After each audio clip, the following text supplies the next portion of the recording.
Oi, pessoal, aqui é a Lorena Gontijo e eu venho com mais uma decoração. Bora lá?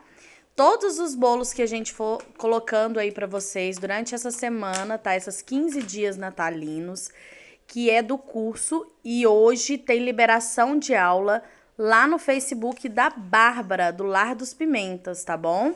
Então, se você não segue ela no Instagram, corre lá, Lar dos Pimentas, tá? Para você pegar a aula dela de hoje, que vai ser um recheio também maravilhoso, ok? Então vamos lá, gente. Tô começando aí, passando o meu chantilly por todo o meu bolo, fiz uma pré-camada e agora eu vou fazer a camada que eu realmente vou trabalhar, ok? E neste caso, o meu chantilly, ele está sim maleável, mas ele não está mole demais, tá? Ele tá consistente até porque a gente vai fazer listras. E as listras, é interessante que o chantilly esteja maleável, porém com uma textura bem bacana, tá?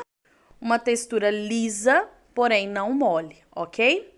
Então, eu vou passar aí o meu chantilly por todo o meu bolo. Sempre me perguntam, Lorena, por que você não usa mais chantininho? Gente, porque eu dei muito certo com o chantilly. O chantilly que eu uso é o Amélia Supreme.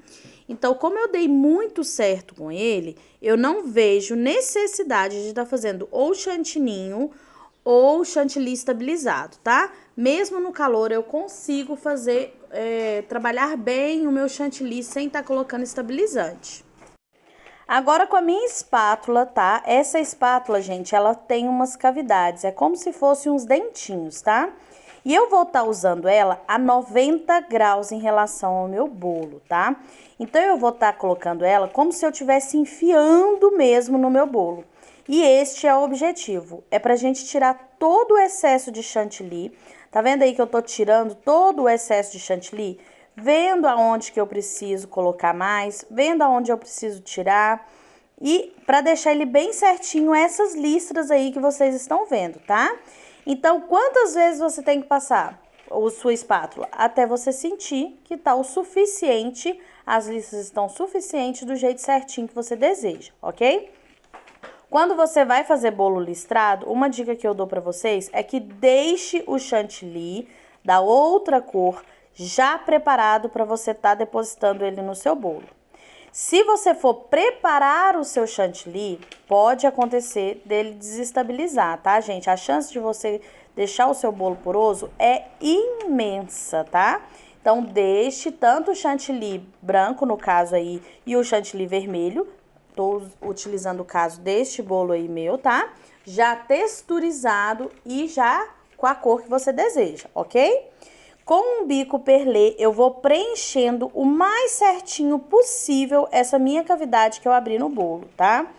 Gente, não tem como ficar 100% reto, por isso que a gente vem espatulando agora, tá? Mas tem como você preencher o mais certo possível essa cavidade aí. Agora, com a espátula em L, você vai vir com ela a 90 graus, removendo aquele excesso de chantilly, que seja branco ou que seja vermelho. E você vai vir removendo de pouquinho em pouquinho, tá? Não pode girar de uma vez o seu bolo. Depois que você fez isso em todo o seu bolo, aí sim você pode vir espatulando.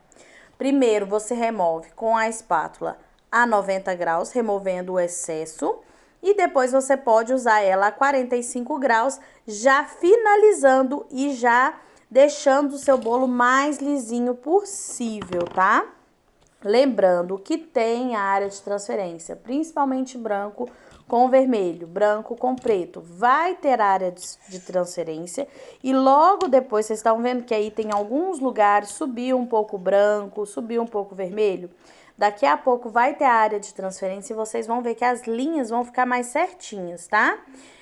Mas sempre tem área de transferência em um bolo, principalmente com as cores tão diferentes assim, tá? Então, agora eu tô fazendo a espatulagem na parte de cima e vou deixar ele aí retinho na parte de cima e vou ver o quanto for necessário, eu vou fazer a espatulagem lateral, ok?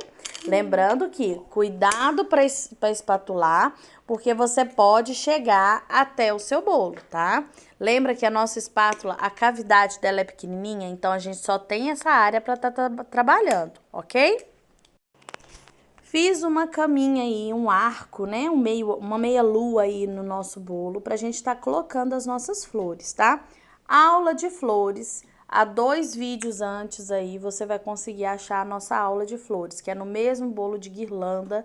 Eu dei uma breve aula de flores para vocês e para vocês aprenderem certinho como que eu faço as minhas flores, tá, gente? A nossa rosa. Então, se você tem interesse em ver como se faz rosa, tá? Eu ensino passo a passo em 2 aulas anteriores aí, ok?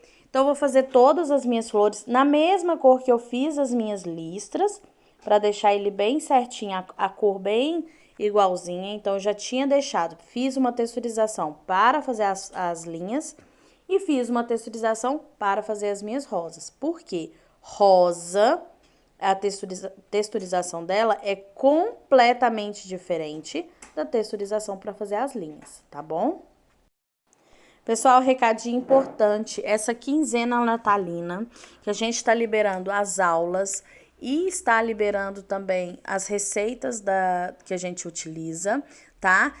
Eu preciso falar para vocês, gente, que o formato dela é diferente, tá? É um formato de aula. Aqui eu tô mostrando para vocês o que eu tô fazendo, mas eu não estou dando uma aula completa, tá? No caso do bolo da guirlanda, por isso que eu falei para vocês irem ver as flores, no caso do bolo da guirlanda, é uma aula. Então, se você tem interesse em ver como se faz flores, corre para a aula lá de guirlanda. Gente, com o bico 352, tá? Eu coloquei as minhas folhas e eu peço desculpa que aí a câmera eu abaixei, mas é porque eu vou fazer o nosso drip cake, tá? Eu coloquei pó para glacê real, junto o pozinho dourado e um pouquinho de álcool de cereal. É assim que a gente vai fazer o nosso drip cake, tá, gente? Pra tá colocando aí na nossa lateral. Não vou colocar nele completo, é só em uma parte. Pessoal, drip cake eu gosto de aplicar com um saquinho, tá? Eu prefiro aplicar porque fica mais certinho do jeito que eu quero.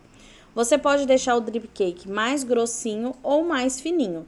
Neste caso, eu quis deixar ele mais fininho.